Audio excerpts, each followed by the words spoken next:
don't have to spend money on keeping them in prison? Right.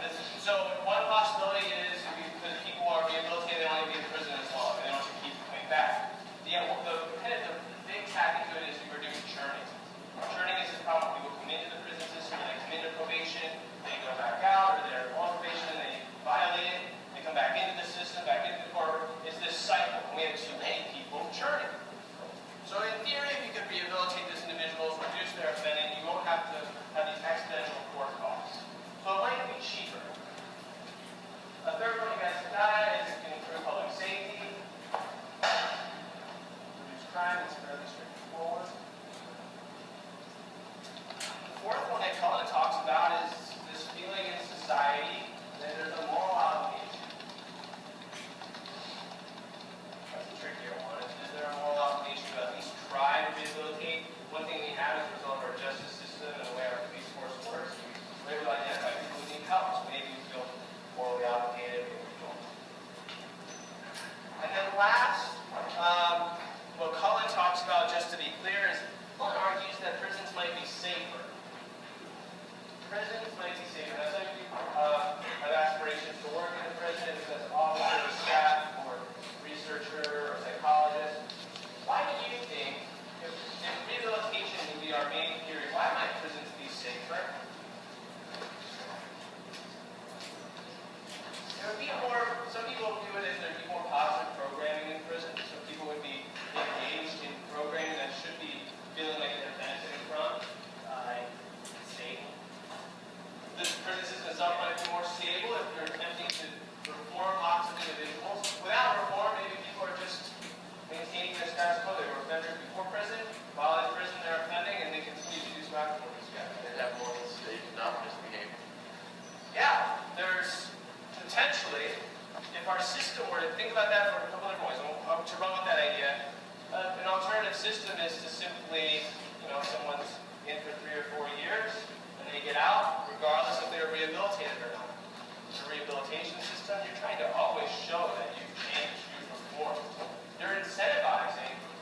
When you know that you're serving 3 years no matter what, one year, and when you know that you could get out in 2, you're now incentivizing your behavior. There's one other more kind of fifth dimension-y kind of way that Cullen talks about. It's the idea of legitimacy. We're going to talk a lot about legitimacy in the prison system in this class, more so in later units. But the idea is that prison systems run on legitimacy. Prisons it's not one officer per inmate ratios in the prison system, right? Very much like in here. It's one officer per many. It varies from facility to facility.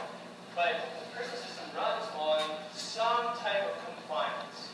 The inmates have to do what officers ask them or tell them to do. Now, officers can use force to get that done, but that you can't sustain it. You want prisoners in your system to eventually listen to what you say because they believe you have the authority to say it. So it gets back to rehabilitation. If inmates feel, in theory, that the prison system is treating them more fairly, they might be more inclined to comply. Prison officers like that. They like a safe, drama-free prison environment. Okay, so then those are all good. That feels good. We're trying to fix people. We feel we're meeting some moral obligation. What are some problems? What are the main problems with facing an entire system, a punishment system that addresses millions of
like they might need treatment, you know, for the rest of their lives, or Yeah.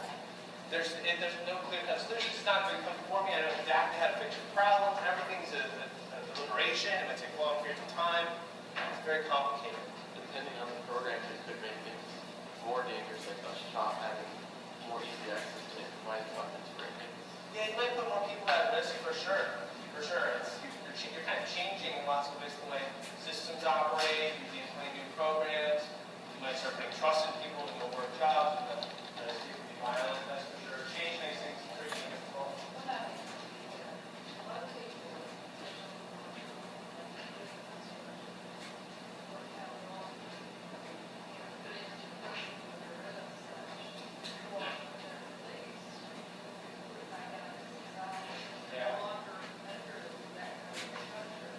Yeah.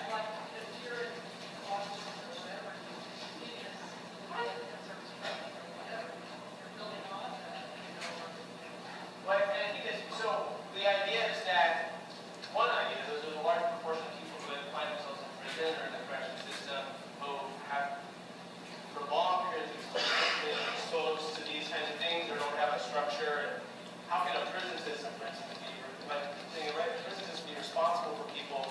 If you have someone in prison for 2 years, how long am I, from the prison warden, responsible for you? Back out to society.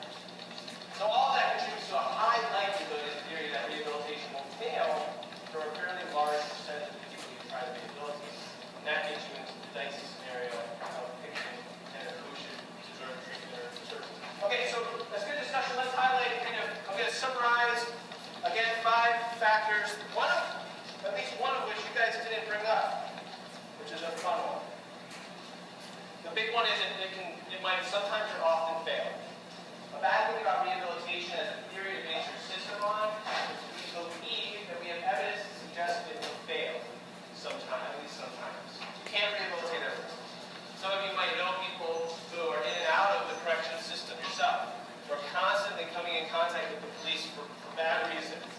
And you just don't, you might perceive that there's nothing you can do to rehabilitate them. It might be too expensive. That's the second point. It might be too expensive.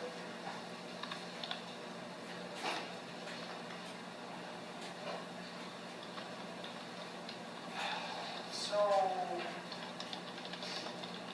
the idea, I think, will only do 4 points instead of 5. One of the trickier ideas, I think I didn't mention, is one of the problems with rehabilitation as a system is you might feel that the offenders don't deserve it. Right? That's fair. For lots of reasons. There are offenders that committed crimes.